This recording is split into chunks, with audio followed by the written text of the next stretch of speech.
आज जब भी उन्हें से इनको मुक्ति मिली तब फिर इनसे मिलने के लिए हम आए।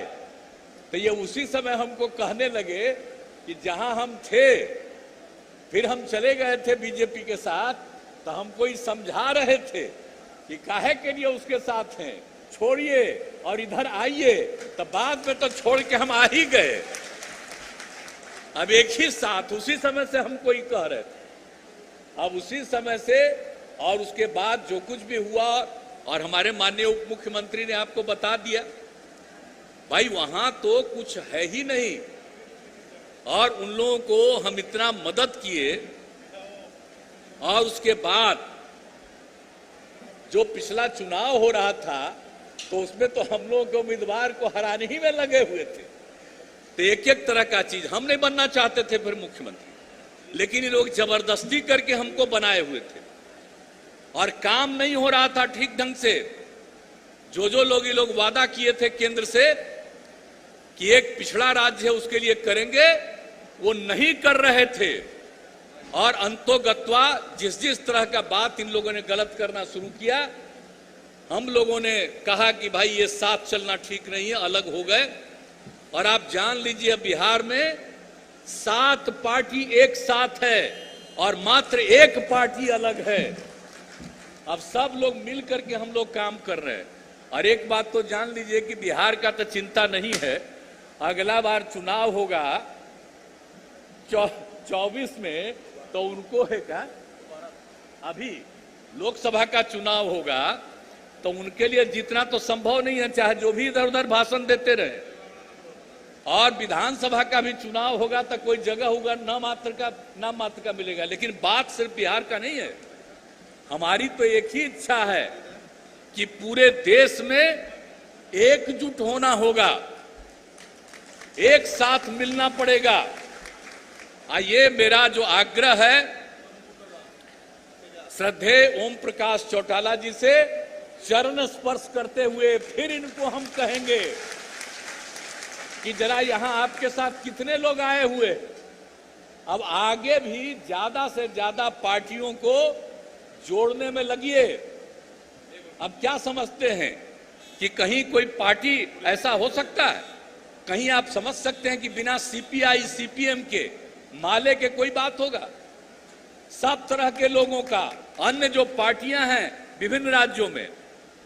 और हम तो भाई आग्रह करेंगे, मेरा बतवा तो नहीं है, सुनिएगा आप लोग, हम तो कहेंगे कि और अधिक से अधिक पार्टियां, इवन कांग्रेस पार्टी से भी हम लोगों ने अनुरोध किया है, और सब लोग ज्यादा से ज्यादा लोग एकजुट हो जाएंगे तो आप समझ लीजिए कि 2024 में जो लोकसभा का चुनाव है उसमें वो जीतने का तो सवाल ही नहीं है, बुरी तरह हारेंगे और इनका राज नहीं रहेगा।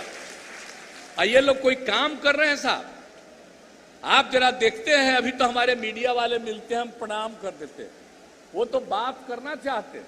लेकिन आप जान रहे हैं कि आजकल पूरे देश में क्या हो गया है, सारे मीडिया से लेकर के एक एक चीज पर नियंत्रण और एक तरफा बात चलता रहता है। दूसरे लोग बोलते हैं, थोड़ा बहुत छपा, वो सब चीज को बढ़ाया नहीं जाता है। इस हालत से करके हर चीज पर नियंत्रण रखे हुए, इसलिए जरूरत इस बात की है। और दूसरी बात है, समाज में जो ये झंझट पैदा करना चाहते हैं, हिंदू और मुस्लिम का झंझट, ताकि इसी का झंझट हो जाए और उसी में झंझट रहेगा तब फिर हिंदू लोग कोई रहेंगे, उनको हम अपनी तरफ करके जीतेंगे। कभी भी हिंदू मुस्लिम का झगड़ा नहीं है, ये गलत बात है।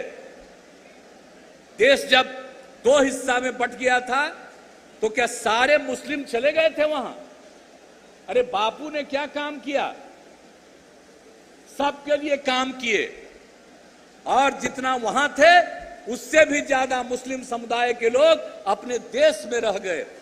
तो इसलिए मुस्लिम और हिंदू के बीच में कोई झगड़ा नहीं है। लेकिन कुछ लोग तो गड़बड़ करने के चक्कर में रहता है।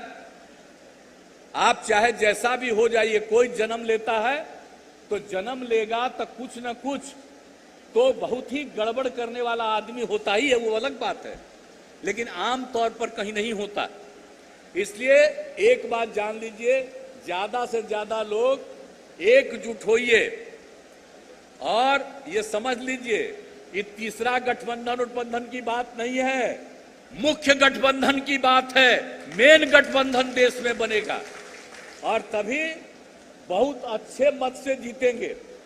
और अच्छे मत से जीतेंगे तो अपना आपको जो चाहिएगा, चाहे कृषि का मामला हो, चाहे गरीब गुरबे का मामला हो, अनुसूचित जाति जनजाति का हो, समाज के किसी भी तबके के तबकों का है, उन सबों के उत्थान के लिए मिलकर के काम होगा। इसलिए हम सब लोगों को, जो आप जयंती समारोह मना रहे हैं श्रद्धेय चौधरी देवीलाल जी का, हम लोग और यहां पर आने का मौका मिला, बड़ी खुशी की बात है। लेकिन याद रखिए कि उन्होंने कितना काम किया था। आपका हरियाणा बना कैसे था? ये तो उन्हीं का मूवमेंट था जिसके चलते हरियाणा भी बना। लेकिन हरियाणा तो और पंजाब अलग हुआ, लेकिन आप जान लीजिए उन्हीं का रिश्ता पंजाब से भी सबसे अच्छा था। अभी तो आप ले लीजिए ना, अगल बगल में रहने वाले दोनों लोग मौजूद हैं यहाँ, तो इसीलिए कोई अलग नहीं, अलग राज्य बना। तो इसीलिए उनका तो बहुत बड़ा योगदान है और उन सब चीजों को याद रखना है। तो आज जो आप लोग कर रहे हैं बड़ी भारी बात है, बहुत अच्छी बात है और इसका आयोजन किए हैं। तो मेरा तो एक ही अनुरोध है कि सब लोग मिल करके एकजुट हो करके आगे बढ़िएगा और तभी देश आगे बढ़ेगा। और जो देश को नष्ट करने में जो आज शासन में है वो लगे हुए हैं, उनसे मुक्ति मिलेगी। तो आप लोगों को ये पसंद है? अरे एकजुट होना चाहते हैं? आप बताइए, हाथ उठा के बताइए। अब देख लीजिए सर, सब हाथ उठा दिया, सब लोग हाथ उठा दिए। यहां पर जो बैठे हुए हैं सब लोगों से हम लोगों की बातचीत हो रही है। शरद पवार साहब से कितना बातचीत हुआ और हमने कहा इनको कि आप जो करिए, सीपीआई सीपीएम सब लोगों को कहा है। और आज तो बड़ी खुशी की बात है कि जब यहां पर बादल साहब भी मौजूद हैं, तब एक बार हम हाथ जोड़ के प्रार्थना करेंगे, अब आप भी सब साथे आ जाइए, अब इधर उधर मत होइए, एक साथ रहिए। और हम तो आप जानते ही ना भाई, आप लोगों की जो इच्छा थी वो हम क्या करते रहे। और आपके पिताजी कितना मानते थे हमको, याद करिए ना कि कितना मानते थे। और जब हम लोगों ने 17 में काम किया वो हमको सब दिन थे। इसीलिए हम सब लोगों से विनम्र प्रार्थना करेंगे कि आज सब लोग एकजुट होकर के आपने जो हाथ उठा दिया है इसके लिए मैं आपका अभिनंदन करता हूं। हम लोग मिल करके चलेंगे।